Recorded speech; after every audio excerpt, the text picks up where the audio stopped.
Selamat bertemu kembali di channel Dr. Sonang Sitohang, seri perencanaan tenaga kerja dengan topik analisis perencanaan pekerjaan dan produktivitas.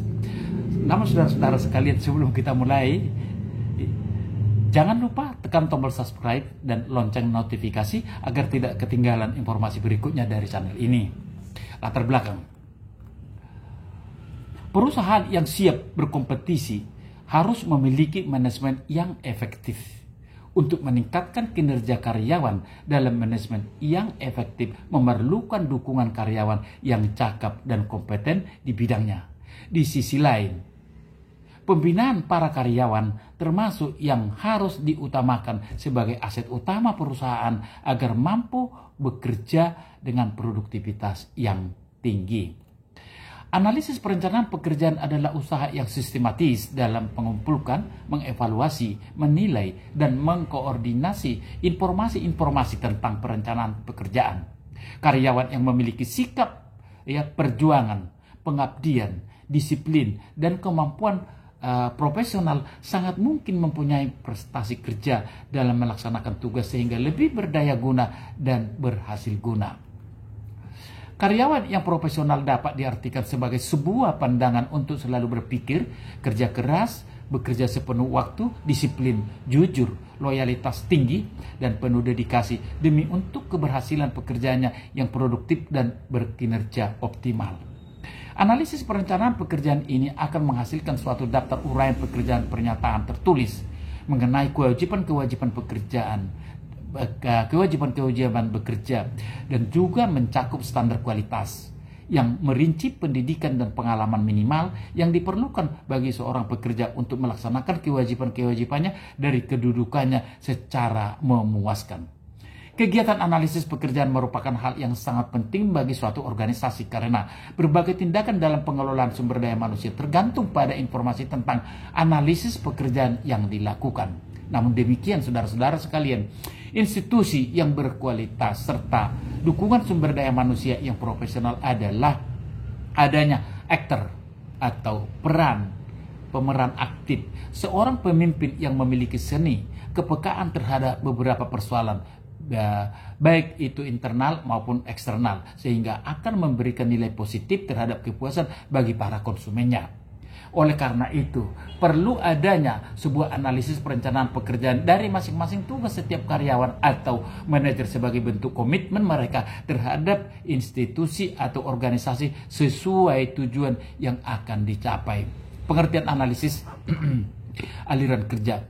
Analisis aliran kerja atau workflow analysis mempelajari cara kerja dalam bergerak melewati organisasi dan biasanya dimulai dengan pemeriksaan hasil yang diinginkan dan aktual atau barang dan jasa dalam bentuk kualitas dan kuantitas. Hal ini dapat dicontohkan pada sebuah perusahaan. Misalnya keperluan listrik, di mana apabila seseorang pelanggan menelpon dan mengadukan adanya keluhan karena pelayanan, seorang perwakilan pelayanan pelanggan biasanya menerima informasi tersebut dalam basis data yang kemudian akan dilanjutkan oleh seorang petugas di Departemen Operasi yang dapat mengakses basis data tersebut untuk menyuruh seorang ahli teknik saluran telepon memperbaiki problematika tersebut. Proses analisis aliran kerja. Setiap organisasi perlu mengidentifikasi hasil pekerjaan untuk menentukan kualitas dan standar kualitas hasil bagi mereka, dan untuk menganalisis proses dan masukan yang diperlukan untuk memproduksi hasil yang memenuhi standar kualitas. Sebagai berikut proses analisis aliran kerja adalah berturut-turut dijelaskan. Menganalisis hasil kerja. Setiap unit kerja, apakah departemen, tim, atau individu berusaha untuk memproduksi hasil lain dapat digunakan. Sebuah hasil adalah produk dari unit kerja dan dengan manufaktur tersebut didiskusikan sebelumnya. Hal ini mengidentifikasi objek seperti teknik, forklift atau sepak bola misalnya. Bagaimanapun juga hal yang biasa digunakan menjadi sebuah layanan seperti penerbangan pada transportasi untuk tujuan tertentu, layanan untuk membersihkan dan perawatan rumah atau perawat bayi misalnya, kontrak sebagai pekerja perawat bayi. Menganalisis proses kerja. Setelah hasil dari unit kerja telah diidentifikasi, hal ini mungkin untuk memeriksa proses kerja yang digunakan untuk memproduksi hasil. Proses kerja ini merupakan kegiatan anggota unit kerja di mana mereka terlibat untuk menghasilkan output tertentu. Menganalisis masukan kerja. Tahap terakhir dalam analisis aliran kerja adalah untuk mengidentifikasi masukan yang digunakan dalam mengembangkan produk unit kerja. Masukan dapat dibagi menjadi 3, yaitu material, peralatan, dan kemampuan sumber daya manusia. Tujuan analisis aliran kerja. Analisis aliran kerja menyediakan saran bagi manajer untuk memahami seluruh tugas yang diperlukan agar dapat menghasilkan sejumlah produk yang berkualitas tinggi dan berbagai keterampilan yang diperlukan untuk melakukan tugas-tugasnya. Skema analisis aliran kerja, masukan. Yang pertama masukan bahan mentah, bahan-bahan data dan informasi yang diperlukan. Yang kedua peralatan khusus, fasilitas-fasilitas serta sistem-sistem diperlukan sumber daya manusia. Kemudian sumber daya manusia pekerja itu membutuhkan pengetahuan, keterampilan dan kemampuan yang dibutuhkan untuk menjalankan tugas-tugas tersebut. Aktivitas, tugas-tugas diperlukan dalam menghasilkan keluaran, produk, informasi, layanan jasa. Analisis jabatan, satu pengertian jabatan. Menurut dasar analisis jabatan adalah prosedur untuk menetapkan tugas dan tuntutan keterampilan dari suatu jabatan serta individu seperti apa yang dipekerjakan pada jabatan tertentu. Definisi ini menunjukkan bahwa dalam proses penetapan tugas dan menempatkan karyawan dalam tugas tertentu dibutuhkan sebuah analisis dan dasar pertimbangan tertentu. Nah, beberapa batasan antara jabatan di atas kiranya terwakili oleh batasan berikut, yaitu analisis jabatan, yaitu proses untuk mengungkapkan fakta pekerjaan dalam jabatan. 2. Menghasilkan data dan informasi. 3. Untuk mereka aneka macam keperluan manajemen. Yang 4. Yang dengan proses penelitian dan diagnosis yang cermat. Yang kelima, sistematika dan rasionalis dapat disimpulkan persyaratan jabatan. Batasan tersebut menyaratkan bahwa analisis jabatan adalah suatu proses yang hasil utamanya adalah deskriptif jabatan dan spesifikasi jabatan. Deskripsi jabatan adalah suatu rumusan tertulis yang menguraikan aktivitas dan tanggung jawab pekerjaan serta seluk-beluk pekerjaan yang penting seperti kondisi kerja dan keamanan dari risiko bahaya. Sedangkan spesifikasi jabatan meliputi karakteristik personal yang diperlukan untuk pelaksanaan suatu jabatan tertentu. Spesifikasi jabatan tergantung pada tingkatan jabatan yang dianalisis. Syarat apa saja yang dibutuhkan suatu jabatan tertentu. Tahap-tahap analisis jabatan. Tahap-tahap analisis jabatan dikemukakan Andrew and Dubrow yang dikutip oleh Mangkunegara sebagai berikut. Tahap pertama, pengumpulan latar belakang informasi. Pada tahap ini dikumpulkan semua informasi dan diadakan pengujian terhadap informasi yang ada. Di samping itu dapat juga dideskripsikan jabatan, bahkan organisasi informasi tentang upah dan gaji. Tahap kedua, pemilihan kedudukan yang merepresentatif. Tahap ini merupakan penentuan kedudukan yang sesuai dengan kemampuan pegawai dan persyaratan yang telah ditetapkan. Dan tahap ketiga, pengumpulan data dan analisis jabatan. Tahap ini merupakan tahap pengumpulan data yang relevan dengan kemampuan dan skill pegawai. Tahap keempat, pengembangan deskripsi jabatan. Tahap ini merupakan tahap pengembangan deskripsi jabatan yang berhubungan dengan keperluan perusahaan. Dan yang kelima, tahap pembangunan spesifikasi jabatan. Pada tahap ini diuraikan kebutuhan jabatan seperti kemampuan, sifat, bakat, skill, dan pengalaman pegawai. Metode analisis jabatan. Analisis jabatan biasanya mengumpulkan metode informasi jabatan menurut Mokiat, yaitu sebagai berikut. 1. Daftar pertanyaan mengenai jabatan. Terdiri dari ada kemungkinan untuk menyelidik semua jabatan lebih cepat daripada dengan metode wawancara. Yang kedua, memberikan kepercayaan kepada pemegang jabatan dan kemampuannya untuk menyusun laporan jabatan. Dan yang ketiga, daftar pertanyaan dapat digunakan untuk memberikan latar belakang informasi untuk wawancara guna menganalisis jabatan dengan sebaik-baiknya. Kelemahannya, saudara-saudara sekalian, yang pertama, metode ini hanya dapat dipergunakan bagi pegawai yang dapat membaca dan menulis. Informasi yang diperoleh kadang sering tidak lengkap, tidak teratur, dan kadang tidak bersambung atau tidak berkesinambungan.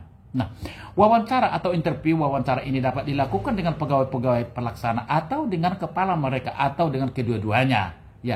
Keuntungan metode ini adalah dapat memperoleh informasi lebih lengkap dan lebih jelas daripada dengan metode daftar pertanyaan tadi. Yang kedua, memberikan informasi dengan tidak segera dapat diselidiki. Kelemahannya, metode ini memakan waktu yang lebih lama dan biaya lebih mahal daripada dengan metode daftar pertanyaan.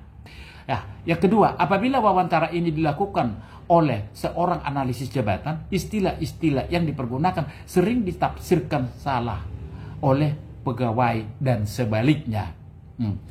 Buku catatan harian atau logs untuk membetulkan informasi yang kurang jelas yang diperoleh dari metode lainnya. Pegawai mencatat apa yang ia lakukan setiap hari, beberapa waktu yang dipergunakan, kapan dimulai, dan bila berakhir tiap tugas selesaikan. Keuntungan metode ini adalah: 1. Pegawai mungkin akan bekerja lebih baik. 2. Metode ini mengurangi waktu analisis jabatan dalam mengadakan observasi dan wawancara. Kelemahannya, pada umumnya informasi yang diperoleh tidak lengkap karena tidak memasukkan data-data lain yang diinginkan seperti hubungan antar pengawas, alat-alat yang dipergunakan, kondisi kerja, dan sebagainya.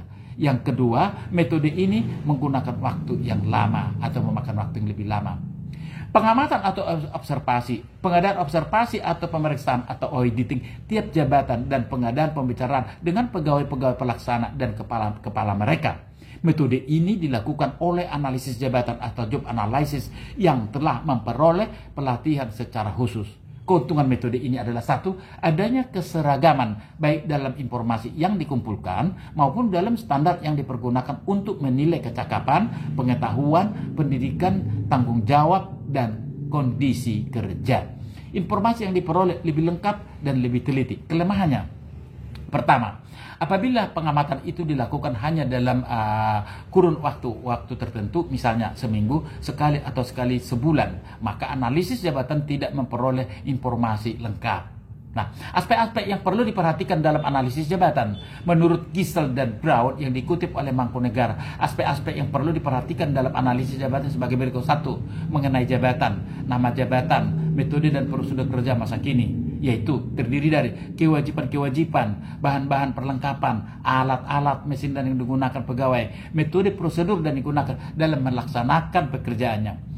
Kemudian kondisi fisik dalam lingkungan kerja, tempat kerja di dalam maupun di luar, kondisi penerangan atau cahaya, kegaduhan suara atau kondisi yang tidak sehat.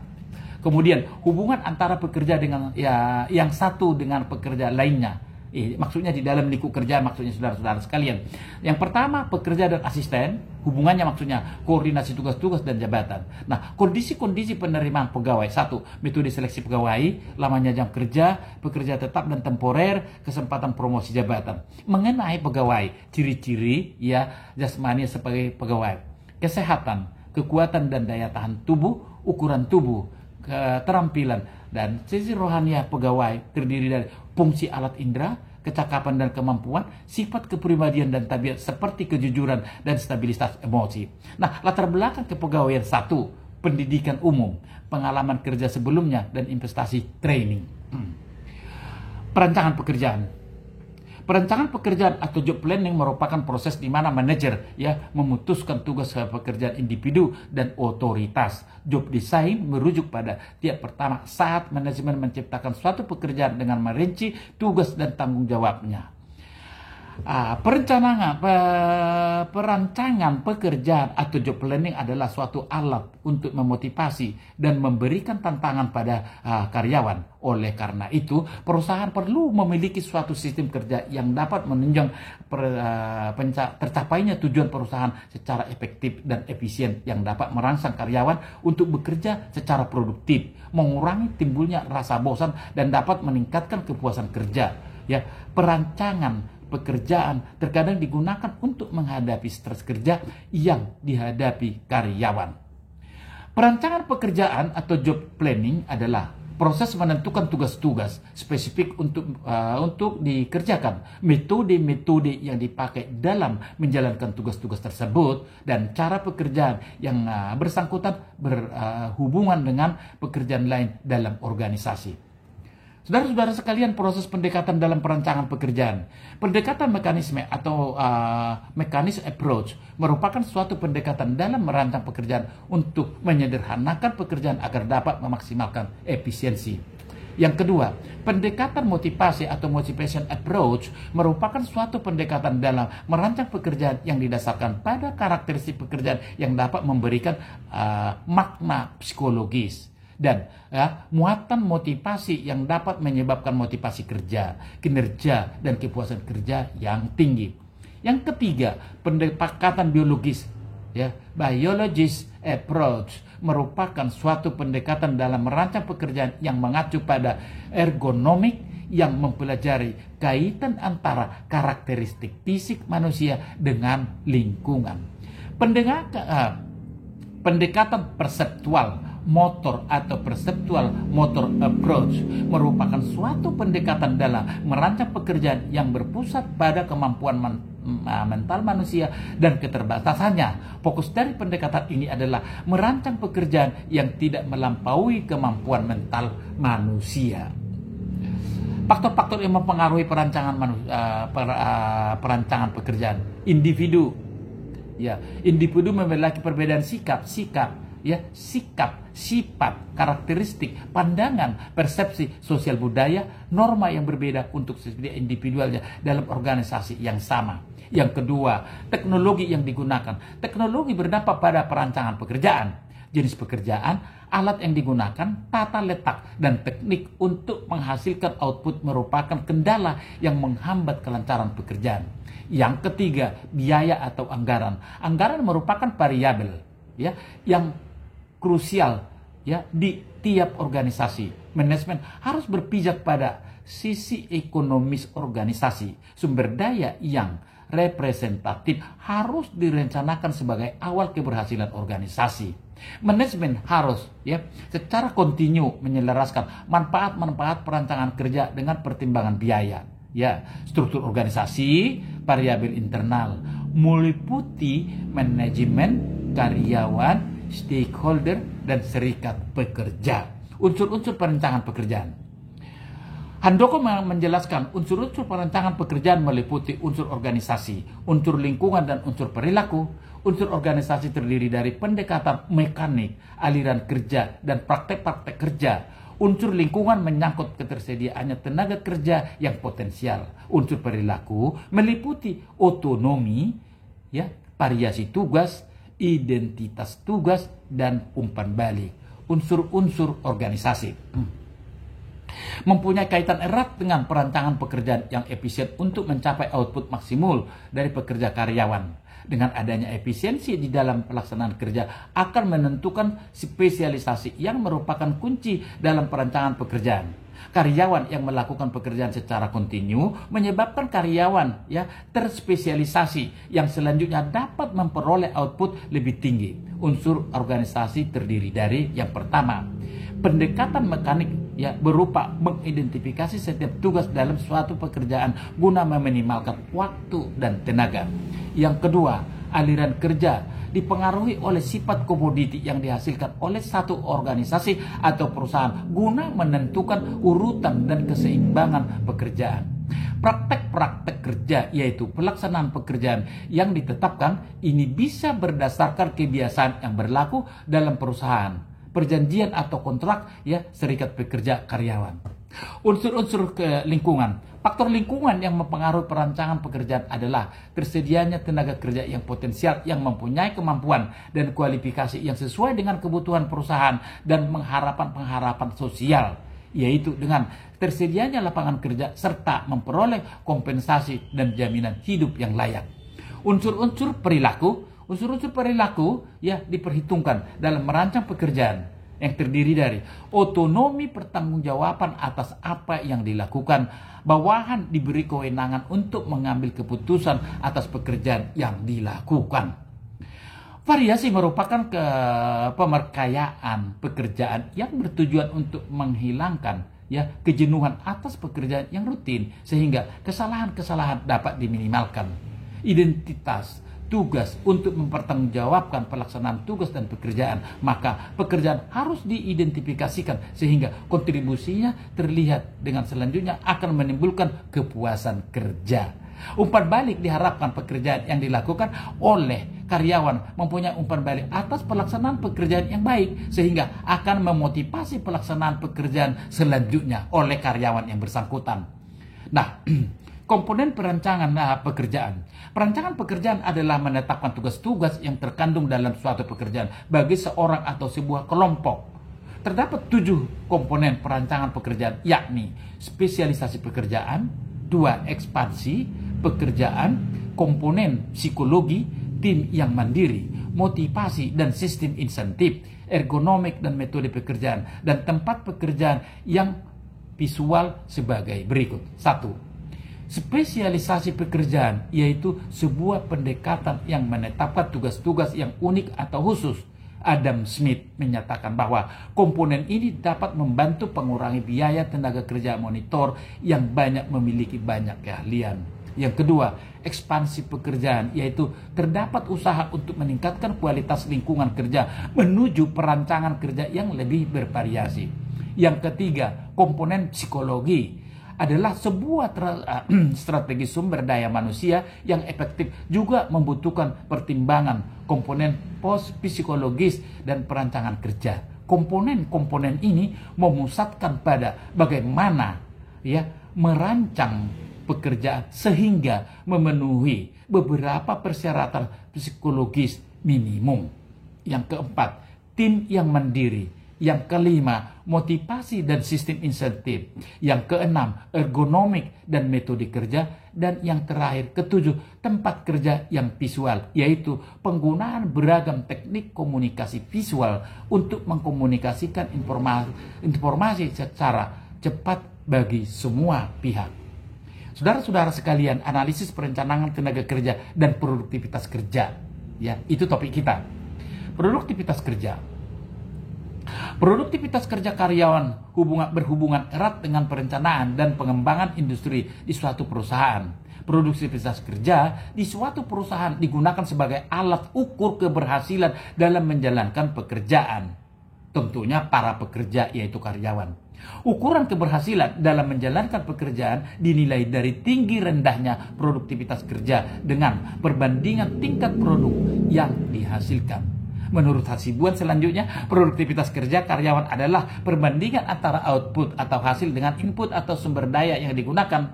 Dan jika produktivitas mengalami kenaikan, direncanakan adanya peningkatan efisiensi bahan, waktu, dan tenaga. Sistem kerja, teknik produksi, dan adanya peningkatan keterampilan dari karyawan yang bersangkutan.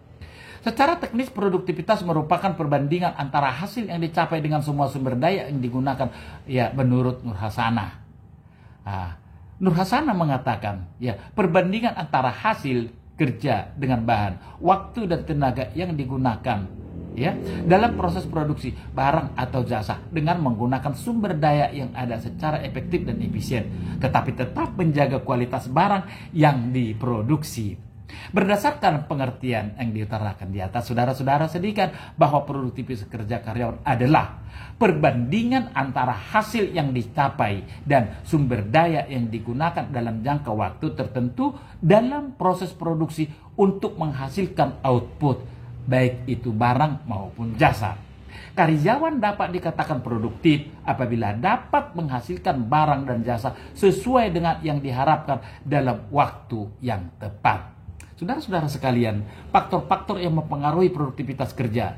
Sudarmayanti mengatakan ada 6 faktor yang menentukan produktivitas kerja karyawan, yaitu sikap kerja, tingkat keterampilan, nomor 3, hubungan tenaga kerja dengan pimpinan organisasi yang tercermin dalam usaha bersama antara pimpinan organisasi dan tenaga kerja untuk meningkatkan produktivitas melalui pengawasan mutu, quality control cycle, dan keunggulan dalam bekerja. Yang keempat, manajemen produktivitas, yaitu manajemen yang efisien. Yang kelima, efisiensi tenaga kerja seperti perencanaan tenaga kerja dan tambahan tugas. Yang keenam, kewirausahaan, yang tercermin dalam pengambilan risiko, kreativitas dalam berusaha, dan pada jalur yang benar dalam berusaha. Saudara-saudara sekalian, indikator produktivitas kerja terdiri dari kualitas kerja, merupakan suatu hasil produksi yang berkaitan dengan mutu produk yang dihasilkan oleh karyawan yang bersangkutan. Kuantitas kerja, kemudian ketiga, ketepatan waktu, dan keempat, kesalahan, salah satu penyebab turunnya produktivitas karyawan dalam menghasilkan produk adalah tingkat kesalahan. Apabila tingkat kesalahan tinggi, maka produktivitas akan rendah. Kesimpulan saudara-saudara sekalian, perencanaan tenaga kerja merupakan hal yang terpenting dalam manajemen perencanaan tenaga kerja, apalagi dalam era globalisasi ini, dan pastinya digunakan sebagai senjata menghadapi internal dan eksternal dalam lingkungan. Yang kedua, dalam perencanaan perekrutan tenaga kerja yang berlangsung secara berkala itu, masih ada metode-metode yang digunakan pada organisasi atau perusahaan di mana lembaga tersebut masing-masing ada kriteria penilaian yang tergantung dengan kelebihan dan job desk-nya masing-masing. Kemudian yang terakhir, analisis perencanaan tenaga kerja yang dilaksanakan secara integrasi berpengaruh positif dan signifikan terhadap produktivitas kerja. Demikian paparan saya tentang analisis perencanaan tenaga kerja dan produktivitas kerja. Semoga bermanfaat adanya, dan apabila ada yang kurang jelas mengenai materi ini, dapat menghubungi saya melalui channel ini. Terima kasih dan sampai bertemu kembali dalam materi yang berbeda.